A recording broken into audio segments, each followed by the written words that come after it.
করতে বলছেন।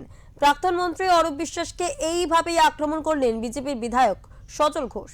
পাশাপাশি পুরী থেকে কাউন্সিলর সুশান্ত ঘোষের গ্রেফতারির প্রসঙ্গেও কটাক্ষ করে তিনি বলেন, ওকে জগন্নাথ দেবও রাখতে চাইলেন না।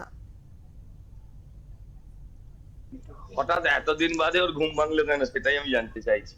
বিদ্রোহীরা আত্মসাৎ করে নেবে না, ও আত্মসাৎ করার পক্ষে পাচ্ছে না বলে ও করবে এটা করছে। এখন বন্ধ হয়ে গেছে, চিঠি লিখেছে যার জন্য।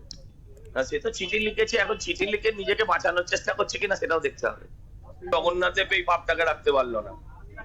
জগন্নাথ দেব বললো আমার নামে এসে তুমি এসব করে পালিয়ে আসবে, এটা হতে পারে না।